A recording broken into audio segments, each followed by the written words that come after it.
आज का बेटा हमारा जो टॉपिक है, मैं थोड़ा सा उसके बारे में बेटा पढ़ाने से पहले थोड़ा कनेक्टिविटी चाहूंगा कि ऐसा होता क्यों है। सुनना बेटा, आप लोगों ने एपिथेलियम टिश्यू के बारे में क्वालिटी पढ़ी है बहुत अच्छे से। कैसे पढ़ी है सुनना। आपने ऐसा सुना होगा बेटा कि ये जो एपिथेलियम टिश्यू होता है ना, एपिथेलियम टिश्यू जो होता है इसकी सेल कॉम्पैक्टली बाइंड करती हैं। ऐसा मैंने आपको फर्स्ट क्लास के अंदर पढ़ाया। और जब ये कॉम्पैक्टली बाइंड करी तो इनके अंदर से बेटा जो सेल्स के मिड में कौन थे, इंटरसेलुलर स्पेस, वो क्या हो गए थे, एब्सेंट। और आपको इतना भी पता होगा कि ये जो एपिथेलियम टिश्यू की जो सेल्स थी, जब इसके अंदर से इंटरसेलुलर स्पेस गायब हुए तो बेटा ये एवेस्कुलर भी हो गई थी, क्योंकि ब्लड वेसल्स एंट्री नहीं कर पाई। और न्यूट्रिशन के लिए किसके ऊपर डिपेंड हो गया, ये कनेक्टिव टिश्यू के ऊपर। पर मन में एक सवाल उठता है कि सर एक बात बताओ, यहां तक तुम्हारी समझ में आ गया कि एपिथेलियम जो टिश्यू होता है ना, उसके पास जो न्यूट्रिशन है उसका कंप्लीट लेक होता है। लेकिन सर एक बात हमको है ना थोड़ा सा परेशान कर रही थी कि एपिथेलियम टिश्यू के अंदर तो बहुत सारी सेल होती हैं, क्या हर एक सेल को न्यूट्रिशन देना कनेक्टिव टिश्यू के लिए आसान काम रहा होगा? बिल्कुल नहीं रहा होगा बेटा। ऐसे समझ लीजिए जैसे इस क्लास के अंदर 80 स्टूडेंट्स हैं, ठीक है, और बाहर से किसी बंदे को आना है और आपको कुछ सर्व करना है और उसके पास में लिमिटेड टाइम है, तो बेटा आपको पता है कि वो काम बहुत मुश्किल होगा। लेकिन यदि वो एक वे अपना ले कि वो क्लास के अंदर आता है और एक को वो चीज पकड़ा के चला जाता है, और फिर आप एक सेल से दूसरा, एक कैंडिडेट से दूसरा उसको फॉरवर्ड करता चला जाए, तो चीजें आसान हो जाती हैं। समझ रहे हो ना? तो हुआ क्या कि बेटा जो एपिथेलियम टिश्यू की जो सेल्स थी उनके मिड में से इंटरसेलुलर स्पेस गायब हो गए। जब वो गायब हुए तो एवेस्कुलर हो गया, एवेस्कुलर हो गया तो बेटा कंप्लीट लैक ऑफ कौन हो गया, न्यूट्रिशन। अब न्यूट्रिशन देने की बेटा रेस्पॉन्सिबिलिटी ले तो ली कनेक्टिव टिश्यू ने, लेकिन बेटा कनेक्टिव टिश्यू एक जगह के फेल हो गया कि वो एपिथेलियम टिश्यू की ईच सेल के लिए न्यूट्रिशन देना उसके लिए इतना आसान काम नहीं था। तो नेचर ने क्या किया बेटा, मैं आपको बताऊं, एपिथेलियम टिश्यू फिर परेशान हो गया। वो नेचर से फिर कहने लगा कि नेचर सुन, जिस कनेक्टिव टिश्यू को तूने मेरे न्यूट्रिशन के लिए चूज किया था, आज वो अपने फंक्शन से पल्ला झाड़ रहा है और मना कर रहा है कि मैं तेरी ईच सेल्स के लिए तो न्यूट्रिशन दे ही नहीं पाऊंगा। नेचर कहती है एपिथेलियम टिश्यू तू घबरा ना, क्योंकि तू इतना इंपॉर्टेंट टिश्यू है, तेरी कोई अहमियत समझे या ना समझे, लेकिन मैं तेरे को भली भांति समझती हूं। मैं क्या करूंगी, जो तेरी सेल्स हैं, इन सेल्स के बीच में कुछ ऐसे फिजियोलॉजिकल रिलेशन बना दूंगी जिससे तेरे कामों को करना तेरे लिए बहुत ज्यादा क्या हो जाएगा, आसान हो जाएगा। और बेटा एपिथेलियम टिश्यू की सेल्स प्रोटेक्शन का फंक्शन बहुत अच्छे से प्रोवाइड करा पाए, इसीलिए बेटा इनकी सेल्स के बीच में बहुत सारे फिजियोलॉजिकल क्या बन गए, रिलेशन। और बेटा between the cells of epithelium tissue जो फिजियोलॉजिकल जो रिलेशंस होते हैं उन्हीं को बेटा जी हम लोग एक नाम से जानते हैं, और उनका नाम क्या होता है बेटा, जंक्शन। अरे क्या नाम होता है बेटा, जंक्शन। नेचर ने बेटा क्या कुछ प्रोवाइड नहीं कराया ह्यूमन को, एनिमल्स को। सुनना बेटा जी, जंक्शन के बारे में इतना तो समझ में आपको आ गया कि जंक्शन जो होते हैं बिटवीन सेल्स ऑफ कौन बोलो, एपिथेलियम टिश्यू, ये क्या होते हैं बोलो बेटा, प्रेजेंट। और यह भी आपकी समझ में आ गया कि हकीकत में यह जंक्शन नहीं है। एक तरीके से मैं बोल दूं, ये बेटा कौन है, फिजियोलॉजिकल कौन है बोलिएगा बेटा? रिलेशन। अब सुनिएगा बेटा, अब हमको एक बात जाननी है। यदि हमको एपिथेलियम टिश्यू की सेल्स का प्रॉब्लम पता लग जाए कि एपिथेलियम टिश्यू की सेल्स को इस टाइप की प्रॉब्लम्स आती हैं, तो बेटा उसका सॉल्यूशन भी बहुत आसान हो जाएगा। नेचर ने सेम यही क्वेश्चन पूछा कि एपिथेलियम टिश्यू की सेल्स, मैं आपको फिजियोलॉजिकल कुछ रिलेशंस देना चाहती हूं जिनको मैं किस नाम से जानेंगे? जंक्शन के नाम से। लेकिन आप मेरे को प्रॉब्लम तो बताइए कि आपको कौन कौन से टाइप की प्रॉब्लम है, और उन प्रॉब्लम के बेसिस पर, on the basis of difficulty, on the basis of function, on the basis of support, हम लोग क्या करते हैं? जंक्शन को क्लासिफाई करते हैं। क्या करते हैं बेटा? क्लासिफाई करते हैं। अब कैसे कैसे क्लासिफाई करेंगे देखते हैं बेटा। सुनिएगा जरा, मैं आपको एक ही डायग्राम से जंक्शन को बेटा समझाने की कोशिश करूंगा, सिंगल डायग्राम से। और एक चीज और बताऊं बेटा कि ये जंक्शन है ना, बहुत शानदार टॉपिक है। नीट यूजी में से बेटा यहां से लगभग अब तक 3-4 बार सवाल पूछे जा चुके हैं।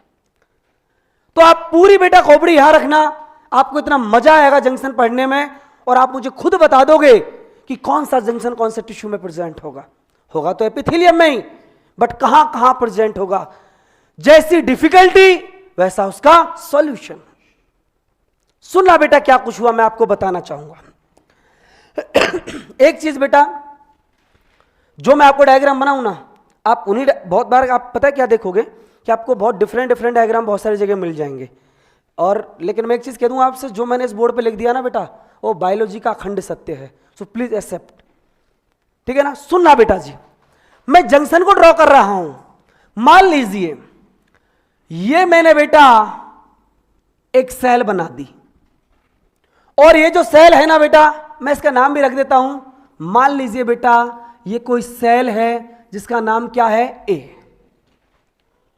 और बेटा इसके जस्ट पास में मैं आपको एक दूसरी सेल ड्रॉ कर रहा हूं, कुछ इस तरीके से।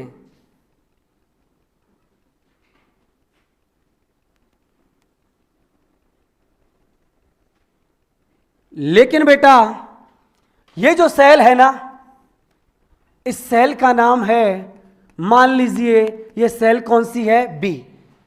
आपने ऐसा कुछ पढ़ा होगा कभी, है ना? देखो देखो बेटा, ये एक सेल, ये एक सेल, ये बन गई इसके बीच में ट्यूब्यूल, यहां से साइटोप्लाज्म, यहां से यहां गैप जंक्शन।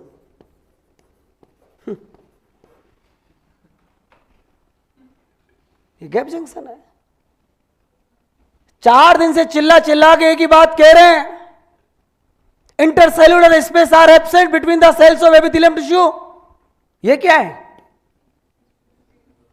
तो एब्सेंट होता है, इसलिए ऐसा डायग्राम होता ही नहीं गैप जंक्शन का। और जबकि 99.99% यही डायग्राम बना देते हैं, है ना? और एनसीईआरटी ने नहीं बना रखा, फ्री बना देते हैं। हमको ऐसा नहीं करना है, ऐसा होता ही नहीं है। क्यों भाई साहब, होता है क्या ऐसा? होता ही नहीं है। अरे सर मत पूछो आप, कल ही बहसबाजी हुई है इस टॉपिक पे, हो जाना दो। लेकिन nobody can be challenge for doctor Ravindra Chaudhary. सुनिएगा बेटा क्या कुछ होता है, मैं आपको समझाऊं। इस डायग्राम से मैं आपको बेटा 4 टाइप के जंक्शन समझा दूंगा। एनसीईआरटी में 3 टाइप्स के दे रखे हैं। क्वेश्चन आए कि how many types of junction, तो बेटा 3 आपको टिक करके आना है। ये सेल ए, ये सेल बी, आप यदि इमेजिन कर पा रहे होंगे ना, तो बेटा मान लीजिए ये एक सेल और ये एक सेल, इसको इंटरसेलुलर स्पेस बोलते हैं। लेकिन यदि सेल कुछ इस तरीके से है ना बेटा, कुछ इस तरीके से, तो इसको हम इंटरसेलुलर स्पेस नहीं कहते। और फिर भी यदि कोई कहे तो बेटा मैं एक बात और आपको बता दूं, सुनना जरा। आपको इस डायग्राम में नजर आ रहा होगा कि मान लीजिए बेटा जी ये एक सेल ए है, ये एक सेल बी है, ये इसकी सेल मेम्ब्रेन, ये इसकी सेल मेम्ब्रेन। ये सेल मेम्ब्रेन बेटा अंदर की ओर से इनर्वेट कर जाती है, लेकिन एक खाली स्पेस नहीं रहता बेटा। यहां पर मैं आपको बता देता हूं, कुछ डेंस पैक्ड पार्टिकल्स होते हैं। कैसे पार्टिकल्स होते हैं? डेंस पैक्ड पार्टिकल्स होते हैं, प्रोटीन के बने होते हैं बेटा ये। और हकीकत में यही बेटा वो जंक्शन है जिस जंक्शन का नाम क्या होता है बेटा? Gap junction.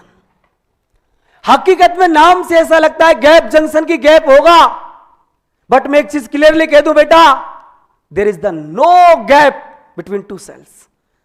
बिकॉज ये जो जंक्शन है ना, इसके अंदर कैसे पार्टिकल्स भरे रहते हैं बताइए जरा? Dense packed particle. ये प्रोटीन के बने होते हैं बेटा। मैं बताऊंगा इनका फंक्शन क्या होता है। डेंस पैक्ड पार्टिकल, सुनना बेटा, ये जो डेंस पैक्ड पार्टिकल्स जो होते हैं ना, इनमें एक बहुत बड़ी खतरनाक पावर होती है। वो पावर होती है बेटा एब्जॉर्प्शन की। जैसे मान लीजिए किसी भी कारण से या कोई भी ऐसा कुछ हुआ हमारी बॉडी में कि ये जो सेल ए थी ना, ये डैमेज हो गई, और इस सेल में से बेटा साइटोप्लाज्म कहां चला गया? बाहर। तो ये पड़ोस वाली सेल भी कहती है तू घबरा मत, हम हैं तो एपिथेलियम टिश्यू के, और हम टिश्यू है तो ये तो पक्की बात है, हमारा ओरिजिन सेम है, तो हम सिस्टर भी तो हो सकते हैं। बिल्कुल हो सकते हैं। तेरा साइटोप्लाज्म गया, तू टेंशन मत ले, क्योंकि हम दोनों ने अपने बीच में कौन सा जंक्शन बना रखा है? Gap junction. तेरे को नीड नहीं है, यदि तेरा साइटोप्लाज्म गया है ना, तो मैं क्या करूंगी? ये जो गैप जंक्शन है ना, साइटोप्लाज्म को मैं डायरेक्ट तेरे को नहीं पहुंचा पाऊंगी। जो डेंस पैक्ड पार्टिकल्स हैं, यहां से साइटोप्लाज्म यहां आ जाएगा, और ये डेंस पैक्ड पार्टिकल उस साइटोप्लाज्म को रैपिड ट्रांसफर कर देंगे सेल बी से सेल ए में। मतलब बेटा, यदि मैं आपको गैप जंक्शन का फंक्शन बताऊं तो आप बोलेंगे रैपिड ट्रांसफर ऑफ, बोलो ना जरा, साइटोप्लाज्म। और एक वर्ड और दे रखा है एनसीईआरटी में, जिसका नाम है मैक्रोमोलिक्यूल। अब बेटा ये मैक्रोमोलिक्यूल क्या है? ये जब आप बायोमोलिक्यूल पढ़ोगे वहां मैं आपको डिटेल में पढ़ा दूंगा, वैसे बॉटनी में भी ये आएगा। लेकिन एक चीज में और आपको क्लियर कर दूं, एक बार एम्स में क्वेश्चन आया था कि मैक्रोमोलिक्यूल की लिमिट कितनी होती है, कि ऐसा थोड़ी ना है कि बहुत ज्यादा बड़ा सेल से बड़ा कोई मैक्रोमोलिक्यूल है उसको भी रैपिड ट्रांसफर कर दे। नहीं बेटा, इसकी लिमिट है कि जो मैक्रोमोलिक्यूल है ना, इसका बेटा जो मॉलिक्यूलर जो वेट है वो 1000 बेटा जो डाल्टन है, इससे ज्यादा नहीं होना चाहिए। इतना होना चाहिए, या इससे क्या रहना चाहिए? कम। एक बार एक क्वेश्चन आया था, सुनना बेटा, मैं आपको एक उसका आंसर मुझे आप बताएंगे ट्रू एंड फॉल्स स्टेटमेंट में, कि gap junction presence in epithelium tissue and it can easily slowly transfer of cytoplasm and macromolecules। एक सिंगल वर्ड घुमाया था जिसका नाम क्या था? रैपिड। इस बात को मत भूलना बेटा, क्योंकि मैं आपको फिर एक चीज कह दूं कि ये बिल्कुल भिखारी टिश्यू है, बिल्कुल बेगर है। यदि न्यूट्रिशन देने में जरा सी देर कर दी ना, हो सकता है सेल क्या हो जाए? डैमेज। और यदि ये सेल थोड़ी है, these our body guard of human body. समझ रहे हैं ना आप? यदि वो सेल डैमेज हुआ तो दिक्कत हो जानी है। जैसे मैं फॉर एग्जांपल आपको बात करूं, हार्ट का सेल यदि डैमेज हो गया, उसी का नाम होता है हार्ट अटैक। भाई साहब समझ रहे हैं ना उस बीमारी की इंपॉर्टेंस कैसी है? बहुत जल्दी खेल हो जाना है। तो बेटा ये पहला जंक्शन समझ में आ गया, गैप जंक्शन। आपको गैप जंक्शन को बेटा ऐसे कभी शो मत करना, लाइफ में जिंदगी में कभी मत करना ऐसे इस तरीके से। No, this is not gap junction.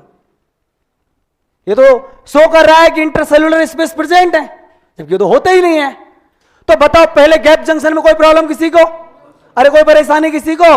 अब ये कहां पाया जाता है? अभी थोड़ी देर रुक जाओ, आप मुझे खुद बता देंगे कि इसकी नीड कहां होगी, कौन से टिश्यू में प्रेजेंट होगा। ठीक है बेटा, अब आगे चलते हैं, नेक्स्ट हम लोग देखते हैं कौन सा जंक्शन मैं आपको बता देता हूं। बेटा जैसे सेल ए सेल बी, इसमें एक तकलीफ होती है। अब आप एक चीज सोच रहे होंगे, सर एक बात बताओ, जब यहां से फ्लूइड पास आउट होगा, मान लो बी से ए में जाए चाहे ए से बी में कोई फ्लूइड यदि जा रहा है, मतलब साइटोप्लाज्म जा रहा है, तो सर आप एक बात बताओ, यहां पर एक रिस्क हो सकती है कि जो फ्लूइड है ना सर, यहां से उसका लीकेज नहीं हो सकता क्या? बिल्कुल हो सकता है। और मान लो डेंस पैक्ड पार्टिकल ने बहुत ज्यादा साइटोप्लाज्म में एब्जॉर्ब कर लिया, तो इसके बेटा ओपनिंग के भी चांस क्या हो जाएंगे? इंक्रीज। यस और नो? सुनना बेटा, उस बनाने वाले ने क्या चुन चुन के हमको बनाया है। उसको पता था, नेचर को पता था कि जब गैप जंक्शन से साइटोप्लाज्म का रैपिड ट्रांसफर होगा तो जो सेल्स जो टाइटली बाइंड कर रही हैं ये सेपरेट भी हो सकती हैं, लेकिन सेपरेट होने देना नहीं है। तो क्या किया नेचर ने, मैं आपको बताऊंगा बेटा, कि ये जो एपिकल मार्जिन है, ये कौन सा रीजन है? Apical region. यहां पर बेटा एक और जंक्शन प्रेजेंट कर दिया जो एक तरीके से थ्रीड लाइक स्ट्रक्चर का बना होता है, और उसका काम होता है प्रिवेंशन फ्रॉम लीकेज, और उस जंक्शन का नाम होता है टाइट जंक्शन।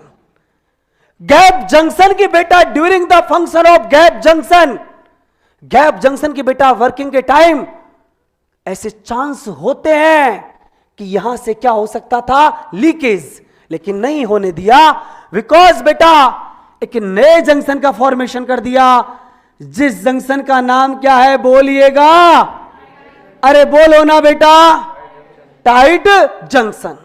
और जो टाइट जंक्शन होता है ना बेटा, एक बात और बता दूं, ये एक तरीके से कहां पर प्रेजेंट है? एपिकल मार्जिन पर।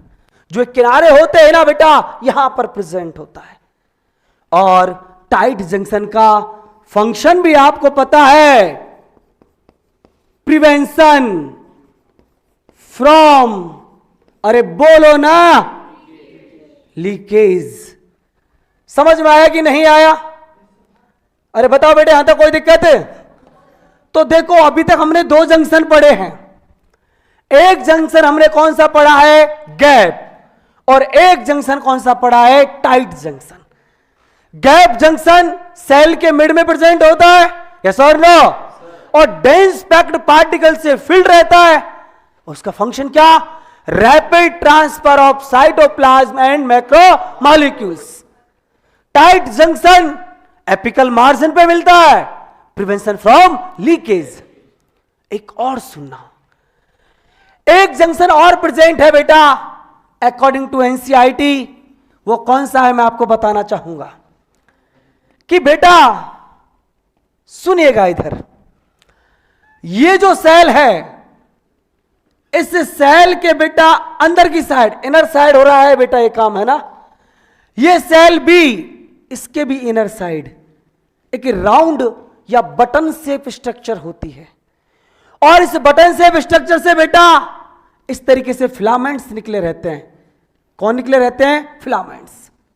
सुनना बेटा जी, इस तरीके से सेल के अंदर बेटा फिलामेंट्स निकले रहते हैं। अब इनका क्या बेनिफिट है मैं आपको बताऊंगा। बेटा मान लीजिए इस वाली सेल पर कोई मैकेनिकल फोर्स आया। कौन आया? Mechanical force.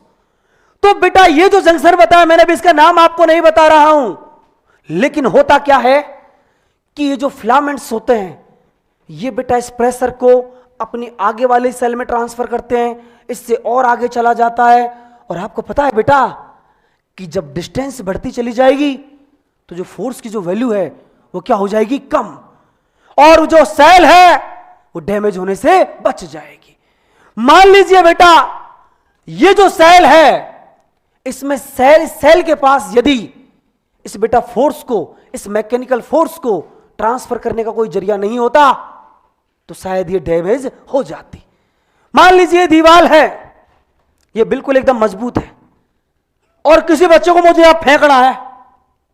भाई यदि इसके अंदर इलास्टिसिटी प्रेजेंट होगी ना, तो कितना ही तेज फेंक लूंगा वो मरेगा नहीं। लेकिन यदि रिजिड सरफेस होगी तो बेटा जो फोर्स है ना वो एक तरीके से बोलूं डिस्ट्रीब्यूट नहीं होगा, और सिंगल सेल पर मैकेनिकल फोर्स यदि लग गया तो वहां चांसेस इंक्रीज हो जाएगा सेल के डैमेज होने का। और बेटा जो ये फिलामेंट स्ट्रक्चर जो बनी है ये कोई और नहीं है, इसका ही तो नाम होता है एदरिंग जंक्शन। अरे क्या नाम होता है बेटा? इसी का एक नाम और है, इसको बोलते हैं बेटा डेस्मोसोम जंक्शन। अरे क्या बोलते हैं इसको? डेस्मोसोम जंक्शन। और यदि बेटा इस जंक्शन का मैं आपको फंक्शन बताऊं तो अभी बताया था ना बेटा, प्रोटेक्शन फ्रॉम मैकेनिकल कौन फोर्सेस।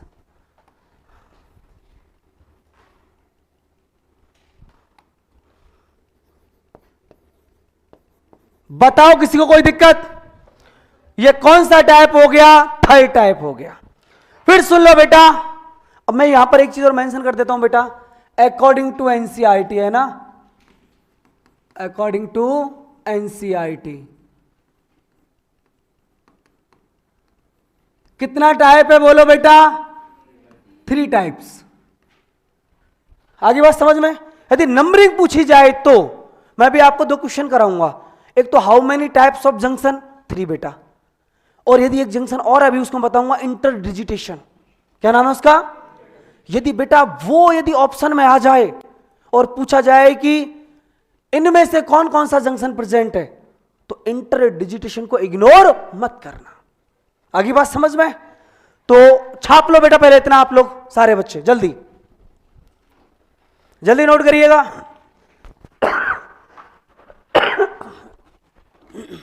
सॉरी, अरे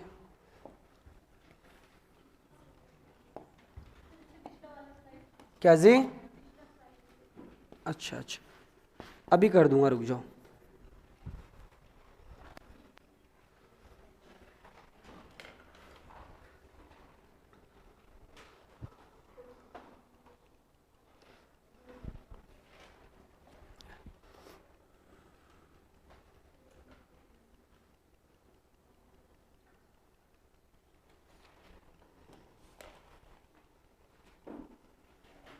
पढ़ाएं आगे? छापना है अभी? क्या हो गया? आप लोग मेरे से बात क्यों नहीं करते? दुश्मन है मेरे से कुछ? तो इसी बंद करना है? ठंड लग रही है?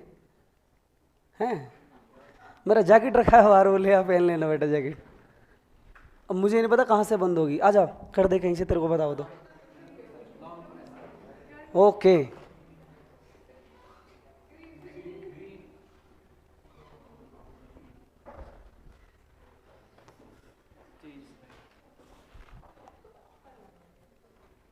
अब तो ठीक है।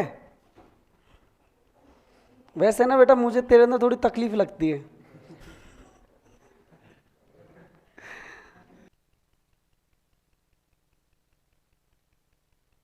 चलो बेटा, सॉरी, छाप लिया?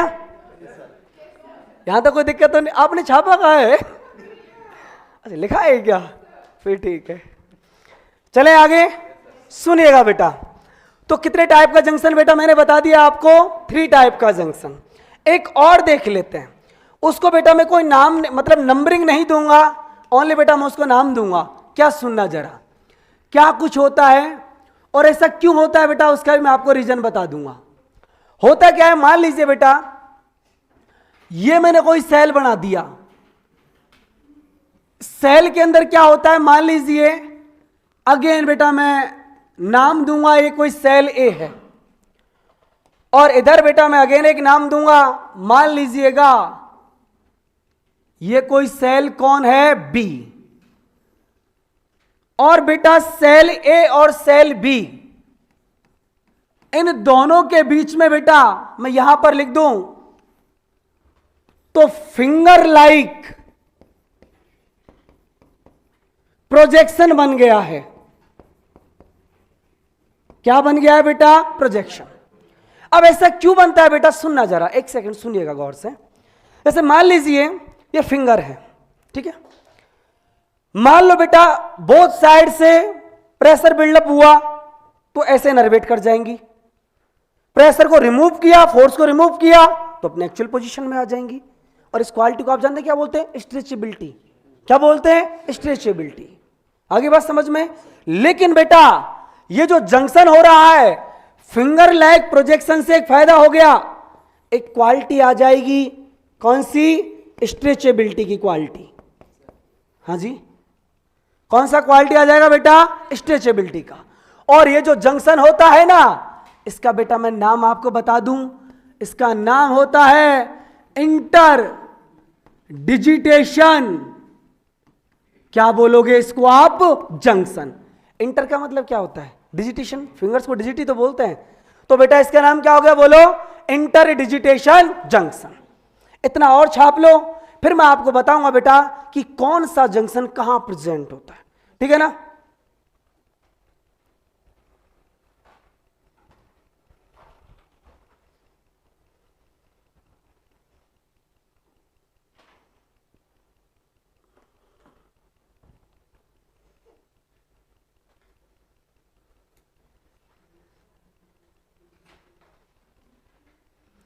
हाँ जी बच्चा, पढ़ाएं आगे।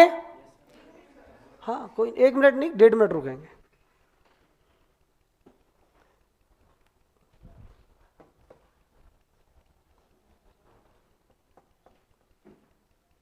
लिख लिया बेटा?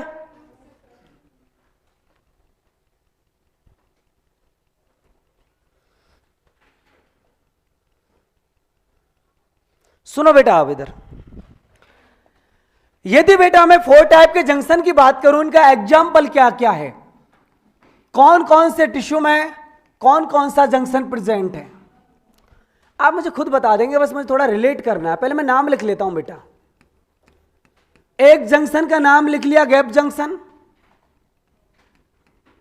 एक का नाम लिख लिया बेटा एडहेरिंग जंक्शन या डेस्मोसोम जंक्शन, एक का बेटा मैंने नाम लिख लिया, मान लीजिए यहां पर अभी समझाया था। पहले बेटा जो तीनों है ना सिलेबस में, उनको लिख देता हूं, कोई बात नहीं। इसके बाद बेटा मैंने नाम लिख दिया, मान लीजिएगा टाइट जंक्शन, और लास्ट में मैंने मेंशन कर दिया इंटर डिजिटेशन, कौन बोलिएगा? जंक्शन। बेटा इंटर डिजिटेशन को मैंने फंक्शन क्या बताया था आपको? स्ट्रेचेबिलिटी। अभी बताया था ना। क्या आपको ऐसे टिश्यू का नाम जानते हैं जहां क्वालिटी ऑफ स्ट्रेचेबिलिटी प्रेजेंट हो? ट्रांजिशनल एपिथेलियम, पता है ना आपको? अरे भूल गए ट्रांजिशनल एपिथेलियम को? There is the no difference between epithelium tissue and connective tissue. Basement membrane absent थी कि नहीं थी? पता है ना सबको? कहां गई थी वो? क्यूटिकल का क्या कर दिया था? फॉर्मेशन।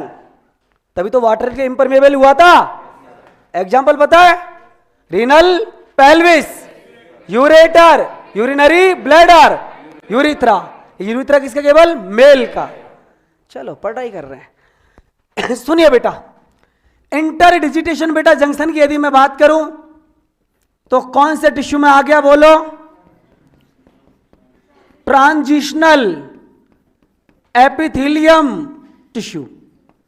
बोलो, कोई दिक्कत यहां तक? बेटा आप मुझे एक बात बताइए, गैप जंक्शन का फंक्शन क्या है?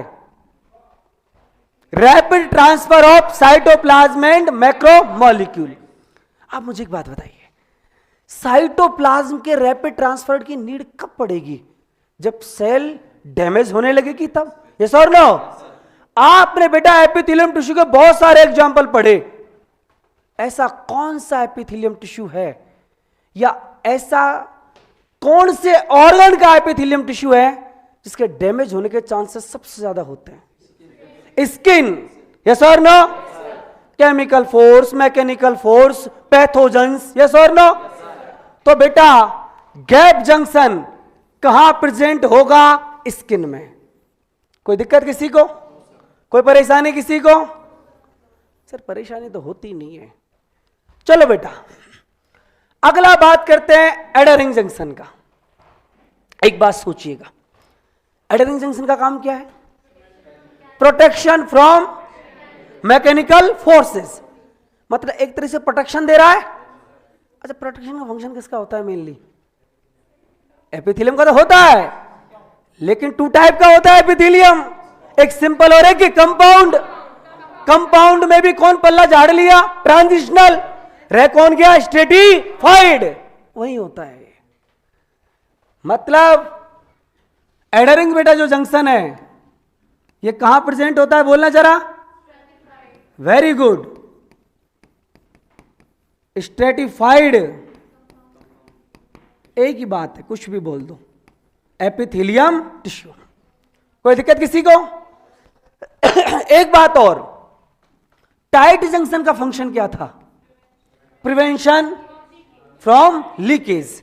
बेटा सुनो, एक आपने फ्लैट सेल पढ़ी थी, एक आपने क्यूब लाइक सेल पढ़ी थी, और एक आपने पिलर लाइक सेल पढ़ी थी।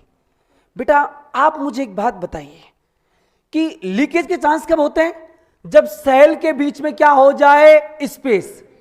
तो बेटा मुझे एक बात बताओ कि कौन से एपिथेलियम के अंदर ये फ्लैट सेल, ये बेटा क्यूब लाइक सेल, ये पिलर लाइक सेल, कौन सी सेल के अंदर आपको इमेजिन करना है जस्ट, चांसेस ज्यादा लगता है कि ये जो सेल्स हैं, जो टाइटली जो बाइंड हैं, जो कॉम्पैक्टली बाइंड है, अलग अलग हो सकती हैं। Column like cells, pillar like cells, और नो, क्योंकि इनकी जो लेंथ है वो क्या होती है? ज्यादा। और बेटा जब लेंथ ज्यादा होती है तो वहां पर सेपरेट होने के चांसेस क्या हो जाते हैं? अलग अलग। यस और नो? टाइट जंक्शन बताने की जरूरत है मुझे? कहां मिलेगा? Simple columnar epithelium tissue. Simple columnar epithelium tissue. बेटा देखिएगा, यह पूछा जा चुका है नीट यूजी में, और ये नहीं था सिलेबस में, फिर भी पूछा जा चुका है। और अभी मैं एक एम्स का क्वेश्चन कराऊंगा और सारे बच्चों से आंसर लूंगा उसका, कि भाई सब गलत कह रहा हूं क्या? ठीक है, तो समझ में आ गया जंक्शन सबको, सारे बच्चों को? सुनिए बेटा, एक क्वेश्चन बता रहा हूं असर्शन रीजन का, आया हुआ है एम्स के अंदर। असर्शन क्या था बेटा? मैं भी बताऊंगा आपको। असर्शन था quality of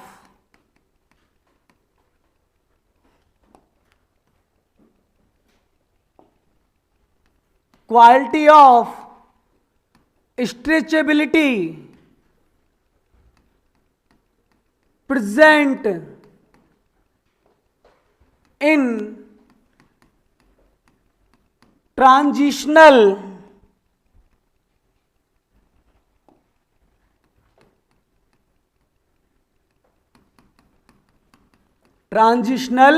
epithelium.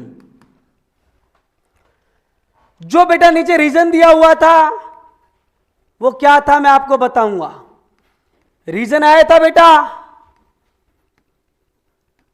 Basement membrane absent in transitional epithelium and interdigitation junction present.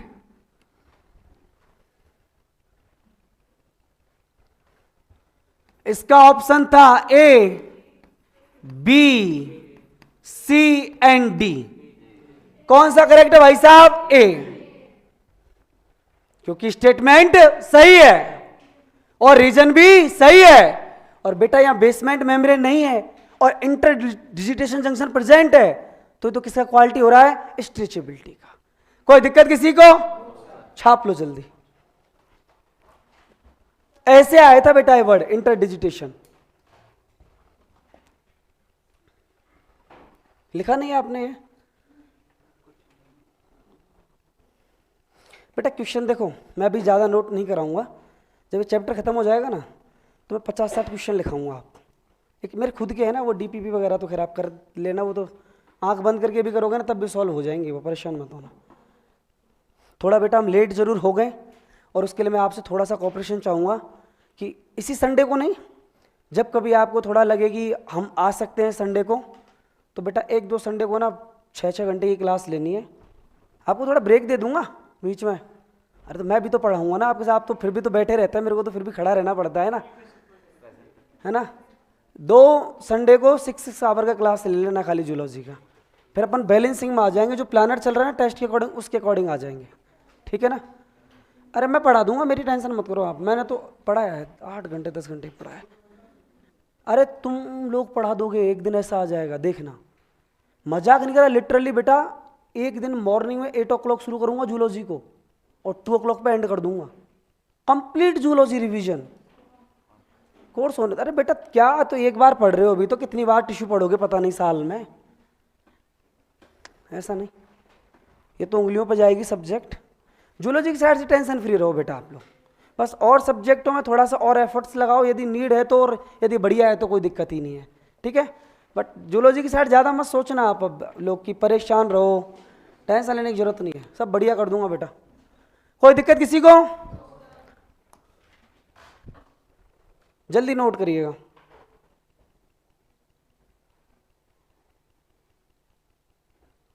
आज बच्चे एब्सेंट हैं क्या कुछ?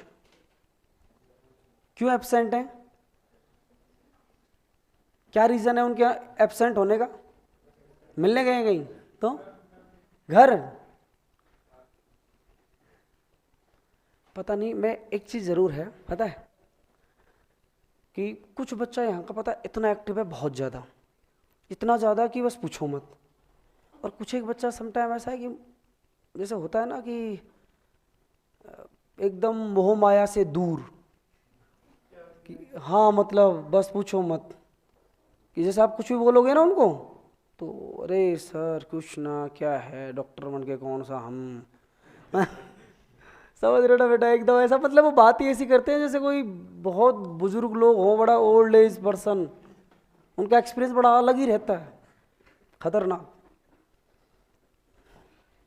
तो बच्चे की बातें सुनने में मज़ा तो आता है ना, डिफरेंट डिफरेंट जगह का बच्चा होता है ना, तो मेरे को बहुत सारे जगह का मैंने बच्चा भी देख लिया, तो मेरे को हर जगह के बच्चे में थोड़ा थोड़ा डिफरेंट ज़रूर लगता है। श्रीनगर का बच्चा, एक कश्मीर का जो बच्चा है ना, मोर एग्रेसिव, बट होता है ना कि जैसे एक जगह का बच्चा ऐसा होता है कि मैं अभी देखता हूँ कि सर पढ़ा दो, ठीक है ना, टीचर बोला बैठ जा पढ़ा देंगे, ठीक है। यहाँ का बच्चा, उसका अगला सेंटेंस क्या होगा, सर पढ़ा दो ना, फिर बोलेगा बैठ जा चुपचाप, वो खड़ा होकर चल देगा नहीं, दूसरी बार नहीं सुना ना, अपनी कॉपी उठाएगा और कहाँ जाएगा, क्लास से बाहर, ठीक है। पूछेगा क्यों आ गया बाहर, पढ़ाई नहीं रहा क्या, क्या करूँगा क्लास में, तो ऐसा देखते हैं बहुत बार। और थोड़ा उधर का बच्चा जो रहता है ना, थोड़ा मैं बताता हूँ आपको, आप बिहार साइड का बच्चा देखोगे ना तो एकदम आपको ऐसा मिलेगा, आप उसको कुछ भी बोल दोगे ना, कुछ भी एनीथिंग, ठीक है। चले बेटा आगे सुनो, एक बात, एक बहुत बेहतरीन टॉपिक है और उसमें इतना शानदार कॉन्सेप्ट्स आते हैं बेटा, जिसका नाम है ग्लैंड्स। क्या नाम है? ग्लैंड्स। तो यहां तक किसी को दिक्कत तो नहीं है ना बच्चा? सुनिएगा बेटा, नेक्स्ट टॉपिक शुरू कर रहे हैं जिसका नाम क्या है बेटा? ग्लैंड्स। वैसे आप लोगों ने पढ़ रखा है बेटा, मुझे आप एक बात बताइए, कोई भी बच्चा बेटा मुझे एक डिफरेंस बता दे कि ग्लैंड्स और टिश्यू में डिफरेंस होता है। कोई मुझे बताना चाहेगा कि ग्लैंड्स क्या है? नहीं। अच्छा, ग्लैंड और टिश्यू में कोई डिफरेंस है क्या? नहीं है। चलो मैं बता देता हूं, टाइम वेस्ट मत करो, सुनना बेटा, सुन लो मैं बता देता हूं बेटा। जो टिश्यू है ना और ग्लैंड्स, इन दोनों के अंदर बेटा 99% सिमिलरिटी है। लेकिन 1% इनके अंदर बेटा डिफरेंस है और वो उनको इनके ऐसे बेटा कैरेक्टरिस्टिक फीचर्स पैदा कर देता है कि बहुत ज्यादा डिफरेंट हो जाता है ग्लैंड टिश्यू से। कैसे होता है मैं आपको एक बात बताऊंगा, सुनना बेटा। किसको ग्लैंड्स बोलते हैं? कि जो ग्लैंड्स है ना बेटा, ये एक सेल भी हो सकती है। सिंगल सेल ग्लैंड की तरह क्या कर सकती है? बिहेव। लेकिन टिश्यू की कंडीशन क्या होता है? Group of cells. बेटा जो ग्लैंड्स है वो सेल भी हो सकता है और कौन भी हो सकता है? Group of cells. दोनों कंडीशन हो सकती है। ये सेल भी हो सकता है और ग्रुप ऑफ सेल्स भी हो सकता है। लेकिन बेटा इसके पास एक क्वालिटी प्रेजेंट होनी चाहिए। वो क्वालिटी किसकी होती है? सिक्रीशन की। मतलब cell and group of cells which have power of secretion या potential of secretion is present, it is referred to glands. मतलब बेटा single cell, either single cell और ग्रुप ऑफ सेल्स। यहां पर लिख देता हूं पोटेंशियल ऑफ, कौन बोलिएगा बेटा? सिक्रीशन। ये यदि प्रेजेंट है तो बेटा वो कौन है बताइएगा जरा? ग्लैंड्स। यहां तक किसी को कोई दिक्कत है, कोई परेशानी है? अब बेटा हमारी जो एनसीईआरटी है ना, वो ग्लैंड्स का क्लासिफिकेशन करती है। क्या करती है? ग्लैंड्स का क्लासिफिकेशन। तो बेटा मैंने आपको एक चीज बता रखी है कि जब कभी क्लासिफिकेशन हो तो उसका कोई ना कोई क्या होता है? बेस होता है कि किसके बेसिस पर हम इसको क्लासिफाई कर रहे हैं। लेकिन बेटा मैं आपको क्लासिफिकेशन ऑफ ग्लैंड्स पढ़ाऊं या टाइप्स ऑफ ग्लैंड्स पढ़ाऊं, उससे पहले मैं आपको एक बात बता देता हूं। मन में एक सवाल आता है, सर एक बात बताइएगा आप हमको कि आप हमसे कह रहे हैं कि cells and group of cells is referred to glands यदि उसके अंदर पोटेंशियल ऑफ सिक्रीशन प्रेजेंट है। सर एक चीज है ना, थोड़ा हम परेशान हो रहे हैं कि आपने अभी हमको एपिथेलियम टिश्यू पढ़ाया और एपिथेलियम टिश्यू के बाद आप हमको ग्लैंड्स पढ़ा रहे हो। तो एपिथेलियम टिश्यू में और ग्लैंड्स के अंदर बेटा कनेक्शन होता है। वो कैसा कनेक्शन होता है मैं आपको बताऊंगा बेटा, सुनिएगा जरा। जिनको आप ग्लैंड्स कह रहे हो ना बेटा बार बार, हकीकत में बोलूं मैं तो वो ग्लैंड्स है ही नहीं। या तो बेटा वो क्यूबॉइडल एपिथेलियम होता है या वो कॉलमनर एपिथेलियम होता है। आगे बात समझ में? मतलब मैं कहूं आप लोगों से कि cell and group of cells which है potential of secretion is present, तो मन में एक सवाल यह आता है कि सर ये जो सेल है, ये जो सेल जो ग्लैंड का फॉर्मेशन कर रहा है, इसका शेप कैसा होगा? तो एनसीईआरटी लिखती है बेटा, आप एनसीईआरटी पेज नंबर 102 आप जब देखेंगे तो लेफ्ट साइड में पर कॉर्नर में जो डायग्राम बने हुए हैं, और वो डायग्राम हकीकत में बेटा इतने इंपॉर्टेंट है, मैं उनको एक्सप्लेन करूंगा यहां पर। लेकिन उससे पहले एक बात बता देता हूं कि जो सेल्स और ग्रुप ऑफ सेल्स ग्लैंड्स का फॉर्मेशन करेगा, वो जो सेल है बेटा उनका जो शेप है वो टू टाइप का हो सकता है। ये बेटा जो सेल है ये कैसी भी हो सकती है? Cube like. और ये जो सेल है ये कैसी भी हो सकती है? कॉलम लाइक और पिलर लाइक। यदि बेटा क्यूब लाइक सेल्स है तो एपिथेलियम कौन सा होगा? Cuboidal epithelium. और बेटा कॉलम या पिलर लाइक सेल्स है तो बोलिएगा जरा कौन सा एपिथेलियम होगा? Columnar epithelium. यहां पर ही बेटा एक कंट्रोवर्सी है। यदि समटाइम हमसे पूछ लिया जाए कि सर इतना तो हमारी समझ में आता है कि जो सेल या ग्रुप ऑफ सेल ग्लैंड का फॉर्मेशन कर रहा है, उसकी जो सेल है उसका शेप क्यूब लाइक हो सकता है या कॉलम लाइक हो सकता है। लेकिन सर यदि दोनों में से हमको कोई एक चूज करना पड़ जाए, या ऑप्शन में हमको दोनों में से कोई एक हमको चूज करना पड़े कि सर क्यूबॉइडल और कॉलमनर, तो शायद आप सारे बच्चे मुझे आंसर दे पाएंगे।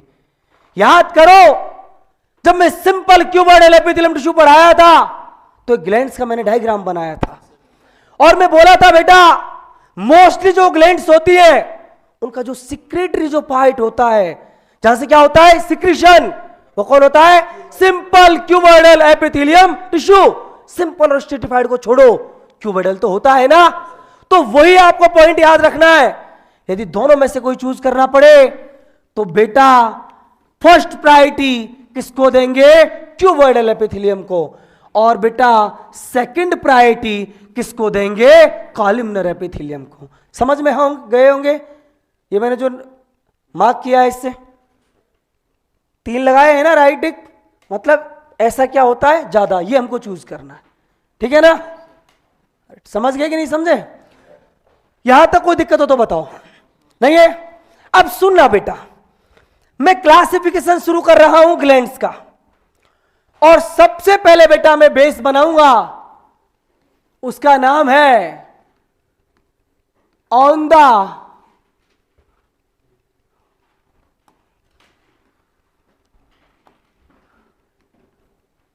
The basis of duct.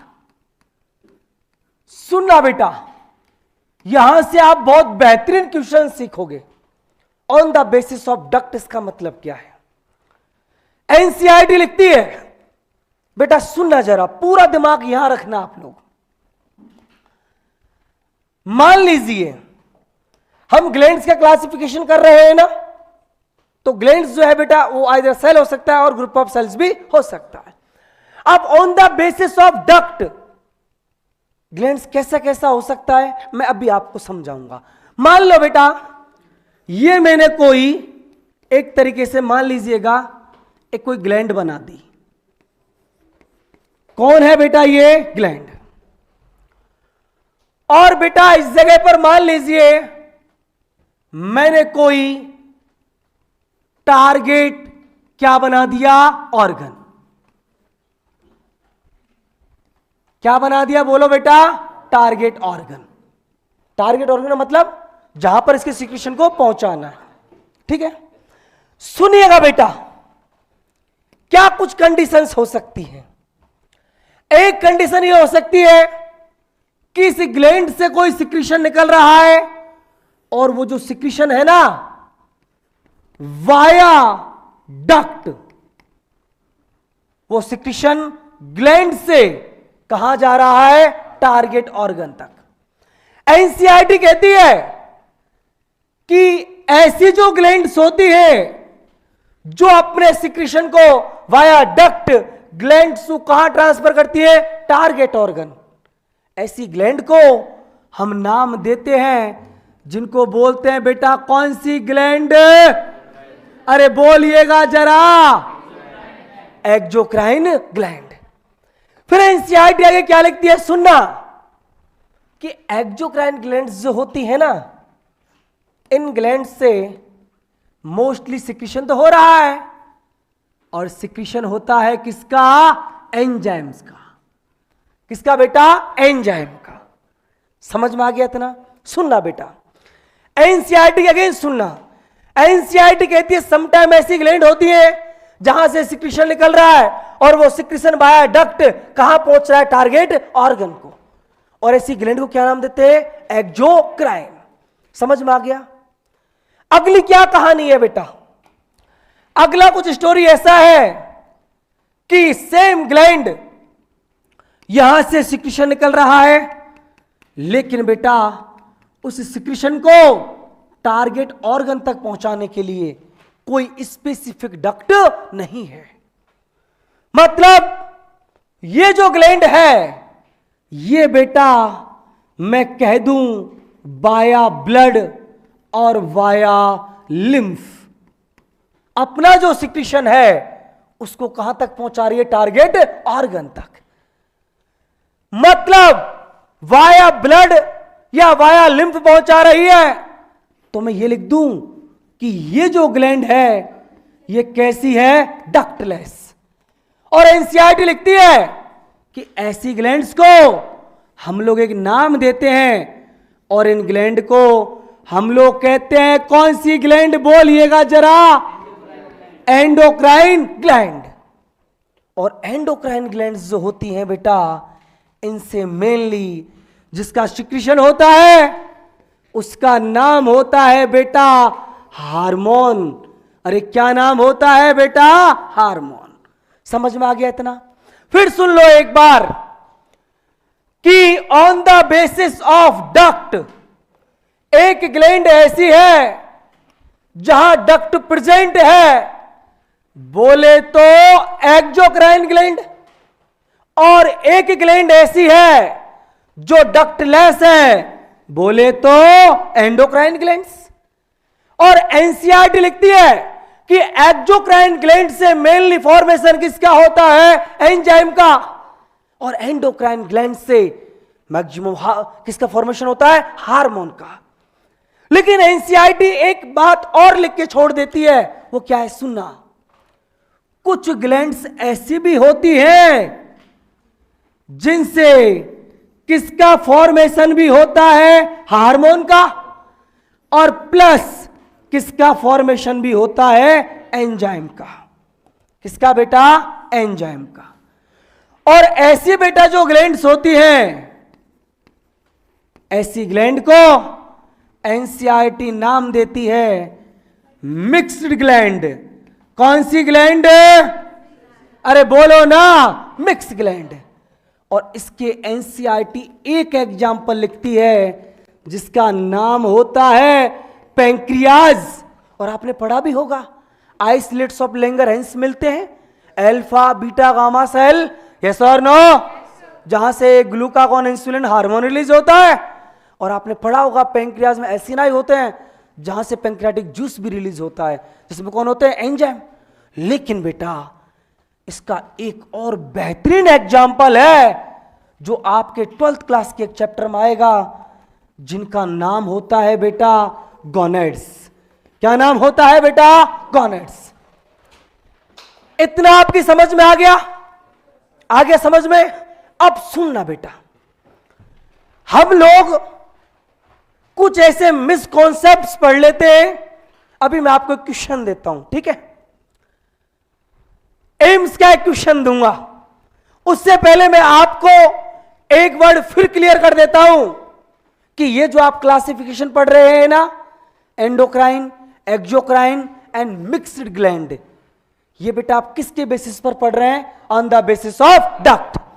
एक बार फिर मैं रिपीट कर दूं, जिस ग्लैंड के अंदर डक्ट प्रेजेंट है दैट इज एक्सोक्राइन, जो डक्ट लेस है बोले तो एंडोक्राइन। सुन लिया? अब एक मैं आपको क्वेश्चन दे रहा हूं,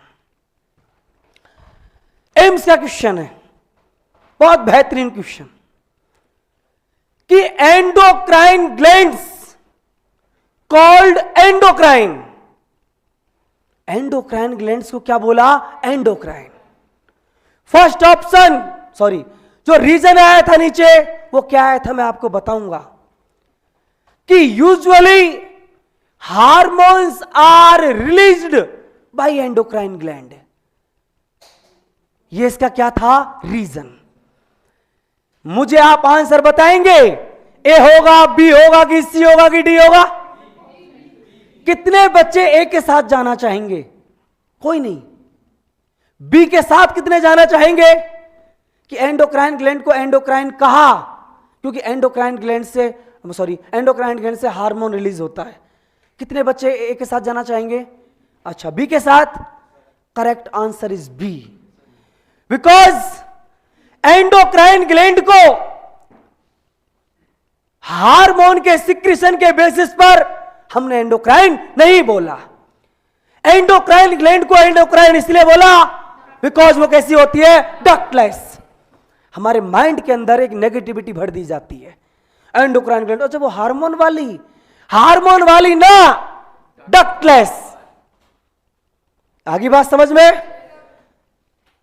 अब मैं एक इसके अंदर छोटा सा चेंज और करूंगा, रुक जाइए, क्वेश्चन लिखाऊंगा इनको। सेम स्टेटमेंट है कि एंडोक्राइन ग्लैंड्स कॉल्ड एंडोक्राइन। सुन लिया? अगला जो रीजन में जो मैं लिख रहा हूं गौर से सुनना, always hormones are secreted by endocrine glands. A, B, C और डी। सी आंसर होगा बेटा। बिकॉज मैं एक चीज और क्लियर कर दूं कि जरूरी नहीं है बेटा, it is not compulsory that all time hormones are released by endocrine glands. जरूरी नहीं है कि हार्मोन का सिक्रीशन ओनली एंडोक्राइन ग्लैंड से हो, बिकॉज बहुत सारी एक्सोक्राइन ग्लैंड्स भी होती है जो हार्मोन का क्या कर देती है, फॉर्मेशन। जैसे आपने नाम सुना होगा स्टोमक का, और स्टोमक में पढ़ा होगा उससे एक हार्मोन रिलीज होता है जिसका नाम होता है गैस्ट्रिन। आपने यह भी सुना होगा कि इंटेस्टाइन से भी एक हार्मोन रिलीज होता है जिसका नाम होता है सिक्रेटिन। इवन किडनी से भी एक हार्मोन रिलीज होता है जिसका नाम होता है रेनिन। अरे सुना है कि नहीं सुना? तो बेटा इस बात को मन में बिठा लेना कि ऑल टाइम, ऑलवेज, एक होता है यूजुअली। आप यूजुअली बोल सकते हैं कि usually hormone secrete from endocrine glands, but not always, because ये जरूरी नहीं है कि हार्मोन का सिक्रीशन केवल किससे हो, एंडोक्राइन ग्लैंड्स से। समझ में आ गया? कोई कंफ्यूजन किसी को, कोई परेशानी किसी को? अब मन में एक सवाल आता है, देख रविंद्र बात सुन, ये तो तेरी बात समझ में आ गई, जो जो कुछ हमको समझाना चाह रहा है ना कि एंडोक्राइन एक्सोक्राइन हमारी समझ में आ गया, लेकिन पता है हमको थोड़ा सा एक प्रॉब्लम फेस कर रहे हैं। वो प्रॉब्लम ऐसी है कि जब हमने हार्मोन पढ़े थे ना, तो हमने ऐसा पढ़ा था कि हार्मोन का जो सिक्रीशन होता है एंडोक्राइन ग्लैंड से, वो बहुत स्मॉल क्वांटिटी के अंदर होता है, वेरी स्मॉल क्वांटिटी के अंदर होता है। ऐसा आप सब लोगों ने पढ़ा होगा। सर ये बात हमको थोड़ी सी ना अजीब लगती है, एक तो स्मॉल क्वांटिटी में सिक्रीशन है और उस सिक्रीशन को पहुंचाने के लिए डक्ट और नहीं है। ये कुछ ऐसी बात हो गई जैसे मैं यहां खड़ा हूं, उस रूम के उधर साइड एक दूसरा बच्चा है और मेरे पास एक बोतल पानी है, और वो बच्चा मेरे से कह रहा है सर मेरे को प्यास लग रही है। मेरे पास में दो तरीके हैं, एक तो मैं बोतल को यहां से फैला दूं, एक तरीका यह है यदि मेरे पास में पानी की क्वांटिटी बहुत ज्यादा नहीं है, एक बोतल पानी तो है ना, मैं यहां से ट्यूब लगाऊं, नली लगाऊं और उधर उसको सेट कर दूं। आप सारे के सारे बच्चे according to me second option के साथ जाना चाहेंगे। समझ रहे हो ना? यही सवाल मेरे मन में आता है, यार ये तो समझ में आ गया कि एंडोक्राइन ग्लैंड्स के पास में डक्ट नहीं होता, बट क्यों नहीं होता?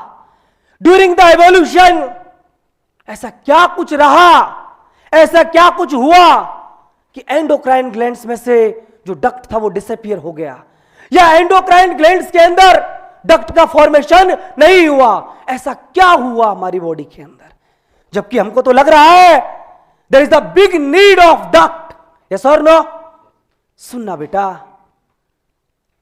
बॉडी ने बहुत कोशिश करी, नेचर ने बहुत कोशिश करी, और मैं बताऊंगा आपको कि एंडोक्राइन ग्लैंड्स के पास में डक्ट क्यों नहीं होती। सुनना बेटा, थोड़ा सा मैं आपको इस टॉपिक पे लेके आना चाहूंगा कि बेटा मैं आपको बताना चाहूंगा अभी कि एंडोक्राइन ग्लैंड्स जो होती हैं उनमें वो डक्टलेस क्यों होती हैं, या उनमें डक्ट प्रेजेंट क्यों नहीं होता। बेटा सुनिएगा, नेचर ने कहा इन एंडोक्राइन ग्लैंड से कि सुनिए आप दो में से एक काम चूज कर लो, यदि आप डक्ट नहीं रखती है तो हार्मोन का सिक्रीशन बढ़ा दो, और यदि हार्मोन का सिक्रीशन नहीं बढ़ाती है तो क्या बना लो, डक्ट। एंडोक्राइन ग्लैंड ने कहा पागल हो गया है क्या, नेचर तो बेवकूफ हो गई है, हाउ इज इट पॉसिबल, ये पॉसिबल ही नहीं है। बोले एटीट्यूड दिखाने की जरूरत नहीं है, या तो हार्मोन का सिक्रीशन बढ़ाओ, और यदि हार्मोन का सिक्रीशन नहीं बढ़ाते हो, स्मॉल क्वांटिटी ही रखते हो, तो अपने अंदर क्या बना लो, डक्ट। एंडोक्राइन ग्लैंड्स ने इन दोनों के दोनों ऑप्शन को रिजेक्ट कर दिया। क्यों रिजेक्ट कर दिया? एंडोक्राइन ग्लैंड्स क्या कहती है, सुनना। एंडोक्राइन ग्लैंड्स कहती है कि बॉडी तू बेवकूफ मत हो, हार्मोन का जो फॉर्मेशन है ना, ये इतना आसान काम नहीं है, ये बहुत ही ज्यादा एक कैसा प्रोसेस है, एनर्जेटिक प्रोसेस है। अब बेटा बॉडी अगेन रिक्वेस्ट किया, एंडोक्राइन ग्लैंड्स प्लीज डेवलप कर ले डक्ट को। नहीं करूंगी, हो ही नहीं सकता कि मैं डक्ट बनाऊं। और बेटा आपको पता है कि हमारी बॉडी के अंदर दो सिस्टम होते हैं, एक का नाम होता है नर्वस सिस्टम और एक का नाम होता है एंडोक्राइन सिस्टम। नर्वस सिस्टम और एंडोक्राइन सिस्टम के बारे में मैं आपको एक बात बोलूं तो बेटा एक के बिना दूसरा अधूरा है। नर्वस सिस्टम अकेला कुछ नहीं कर सकता और एंडोक्राइन सिस्टम भी अकेला कुछ नहीं कर सकता। या मैं मेरी भाषा में बोलूं तो न्यूरॉन के बिना हार्मोन बेकार है और हार्मोन के बिना न्यूरॉन बेकार है। कैसे? सुनना कि बेटा नर्वस सिस्टम जो है ना, हमको ओनली इंपल्स को रिसीव करवा सकता है लेकिन फंक्शन परफॉर्म नहीं कर सकता। आप बोलोगे सर कैसे? जैसे मान लीजिए बेटा आप लोगों ने मुझे गाली दी, मैंने उस गाली को जस्ट सुना, this is the work of neuron. लेकिन उस गाली को सुन के मुझे गुस्सा आ रहा है, यह काम बेटा न्यूरॉन का नहीं है, यह काम किसका है? हार्मोन का। मैसेज को, इंपल्स को न्यूरॉन ने कैच करके सीएनएस को तो पहुंचा दिया, लेकिन उस गाली को सुन के मुझे गुस्सा आया, या मैं फियर करूंगा या फाइट करूंगा या फ्लाइट करूंगा, ये हार्मोन ये किसका काम है? एड्रिनलिन हार्मोन का। मतलब बेटा यदि फंक्शन को कंप्लीटली परफॉर्म करना है तो बेटा किसका नीड पड़ता है? हार्मोन का। और जब मैं आपको नर्वस सिस्टम पढ़ाऊंगा तो समझाऊंगा कि इन दोनों को मिलाकर कोऑर्डिनेट सिस्टम भी कहते हैं। अकेला नर्वस सिस्टम बेकार है और अकेला एंडोक्राइन सिस्टम भी बेकार है। अब सुनिएगा बेटा, आप हार्मोन की इंपॉर्टेंस समझ गए होंगे ना, कितना इंपॉर्टेंट है? बहुत ज्यादा इंपॉर्टेंट है। फिर अगेन बॉडी रिक्वेस्ट करने लगता है, देख सुन एंडोक्राइन ग्लैंड्स इसका सिक्रीशन बढ़ा दे। न्यूरॉन ने मना कर दिया है काम करने से कि वो तेरे बिना काम नहीं करेगा, वो तेरे बिना नहीं रह सकता। एंडोक्राइन ग्लैंड कहती है देख सुन बॉडी तू बेवकूफ मत बन, मैं तेरे को एक एग्जांपल देना चाहूंगी, शायद हो सकता है उसके बाद तू मुझे फोर्स नहीं करे कि मैं डक्ट बना के हार्मोन को कहां पहुंचाऊं? टारगेट ऑर्गन तक। एंडोक्राइन ग्लैंड्स क्या कहती हैं बेटा? सुनना, एंडोक्राइन ग्लैंड्स कहती है कि जितना ह्यूमन की बॉडी में एनर्जी है या जितना कैलोरीज है ह्यूमन की बॉडी में, उसका 85% कौन खा जाता है? न्यूरॉन। क्योंकि बेटा हमारा जो न्यूरॉन होता है ना, वो ऑल टाइम पोलराइज्ड रहता है। मैं पढ़ाऊंगा उसके अंदर all time -70 millivolt potential होता है। मतलब मैं बेटा सिंपल सी भाषा में बोलूं तो आपके पास जितनी एनर्जी है उसका 85% पार्ट आपका ब्रेन खा जाता है। जस्ट 15% एनर्जी से आप सारे जो फंक्शन है वो परफॉर्म कर रहे हो। रविंद्र सर ये बात हम आपकी नहीं मानेंगे, मैं प्रैक्टिकली प्रूफ करूंगा। आप लोग भी इवनिंग में नाइट में खाना खा के सोए, आपने कोई फिजिकल वर्क नहीं किया, मॉर्निंग होते होते भूख लगने लगती है, कहां गई एनर्जी? ब्रेन खा गया। क्योंकि न्यूरॉन ऑल टाइम कैसा रहता है? पोलराइज्ड। और पोलराइज्ड रहने के लिए बेटा एनर्जी की नीड पड़ती है। समझ रहे हैं आप? सोचिएगा बेटा, एंडोक्राइन ग्लैंड्स क्या कहती है? एंडोक्राइन ग्लैंड्स कहती है देख बॉडी, मेरे पास एक छोटा सा एनर्जी का हिस्सा आता है, मेरे पास इतनी ही एनर्जी आती है जिससे मैं सिर्फ हार्मोन का क्या कर सकूं? फॉर्मेशन। और यदि तू चाहता है कि मैं हार्मोन का फॉर्मेशन भी करूं और बाया डक्ट इसको टारगेट ऑर्गन तक भी पहुंचाऊं, तो ये बहुत एनर्जेटिक प्रोसेस हो जाएगा। और यदि इस काम को मैं रेगुलर वे में करती रही तो मेरे अंदर सिनेसेंस आ जाएगा, एक जीर्णता आ जाएगी। ये ऐसे समझ लो बेटा कि मैंने कोई बिजनेस किया, जैसे मान लो मैंने वॉच का बिजनेस करना शुरू किया। ये वॉच बेटा मुझे 1000 रुपए की पड़ी कंपनी से, और इस पर 1000 रुपए क्या है एमआरपी। आप लोग मेरे पास आए कि रविंद्र सर सुना है वॉच का आपने शॉप खोल लिया है। मैं बोलूंगा बेटा पढ़ाई लिखाई समझ में नहीं आती थी बच्चों के, मैंने दुकान डाल ली। आप बोलोगे सर एक काम करो, हम आपसे 100 सैंपल लेना चाहते हैं। मैंने बेटा 1000 में पड़ा है, ले जा। अब आपने बेटा 100 सैंपल निकलवा लिए, और आप पता है क्या कहते हैं, सर एक काम और करना, इनको लोडिंग में लगवा देना और दुकान तक पहुंचा देना। जो मेरे को मार्जिन मिला वो मैं आपको दे चुका, और यदि आप मेरे पे भी एक्स्ट्रा लोड दे रहे हैं, सर लोडिंग में डलवा देना इसको, तो दैट इज एनर्जेटिक प्रोसेस, मुझे जेब से पैसा देना पड़ेगा। इस काम को बेटा मैं एक दिन कर सकता हूं, एक महीना कर सकता हूं, एक साल कर सकता हूं, पर पूरी जिंदगी नहीं कर सकता। और यदि रेगुलर वे में इसी काम को मैं करता रहा तो मेरा बिजनेस फ्लॉप हो जाएगा। सेम बात एंडोक्राइन ग्लैंड्स ने बोली, हार्मोन को बनाऊं और इसका सिक्रीशन भी करूं, तो that is the big energetic process, और मेरे पास इतना एनर्जी नहीं है। और बॉडी यदि तूने प्रेशर डाला मेरे ऊपर कि डक्ट बना और डक्ट से सिक्रीशन को टारगेट ऑर्गन तक भेज, तो इस काम को मैं कुछ दिन कर सकती हूं, और कुछ दिन बाद मेरे अंदर सिनेसेंस आने लगेगा। और बेटा यदि पिट्यूटरी ग्लैंड में सिनेसेंस हो गया, या पिट्यूटरी ग्लैंड यदि वीक हो गई, तो ग्रोथ हार्मोन नहीं होगा, आपकी ग्रोथ नहीं हो पाएगी। थायराइड ग्लैंड यदि वीक हो गई तो थायरोक्सिन नहीं होगा, आपकी बेटा बेसिक मेटाबॉलिक रेट नहीं होंगी।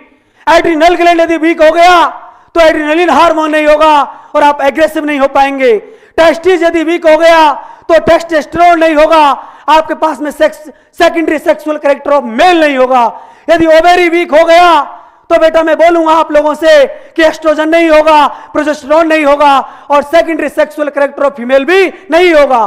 थाइमस ग्लैंड यदि वीक हो गई तो थाइमोसिन हार्मोन नहीं होगा, और थाइमोसिन हार्मोन नहीं होगा तो इम्यूनिटी नहीं होगी। सोचिएगा जरा, इम्यूनिटी आपके पास में नहीं, ग्रोथ आपके पास में नहीं, बेसिक मेटाबॉलिक रेट आपके पास में नहीं, मेल आप नहीं, फीमेल आप नहीं, तो काय का डेवलपमेंट नहीं है समझ। तो बेटा for the development, for the evolution, endocrine glands में से किसको भगा दिया बेटा? डक्ट को। अरे नहीं आया समझ, नहीं आया समझ। सर इतना तो समझ में आ गया, लेकिन पता है हमको अभी भी है ना एक थोड़ी परेशानी हो रही है। वैसे आपको नहीं होगी मुझे पता है। ये सारे के सारे वो क्वेश्चन थे बेटा जो किसी समय में मैं मेरे टीचर से पूछा करता था। बेटा क्यों डक्ट नहीं होता समझ में आ गया। अब सुनिएगा, आप इतना छाप लोगे सारे बच्चे, क्वेश्चन लिखा दूं एक दो, लिखा दूं क्या? चलो बेटा इतना छापो फिर क्वेश्चन लिखो, जल्दी नोट करो।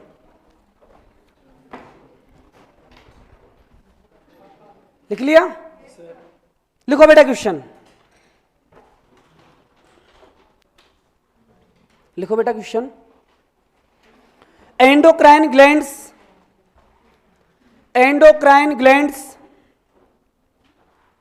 Called endocrine. ठीक है बेटा,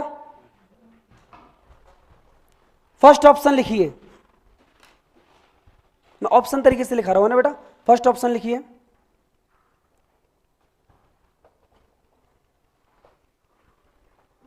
hormones only released from endocrine glands, first option हो गया। सेकंड ऑप्शन लिखिएगा बेटा, हार्मोन्स यूजुअली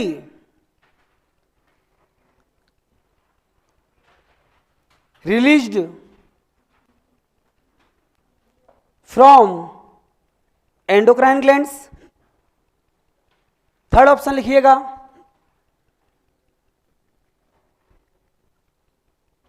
डक्टलेस और फोर्थ ऑप्शन लिखिएगा बेटा नन ऑफ दीज। कौन सा बेटा? डक्टलेस। आगे बात समझ में? हार्मोन का और एंडोक्राइन ग्लैंड का सिंपल सी भाषा में बोलूं तो डायरेक्ट कोई रिलेशन नहीं है।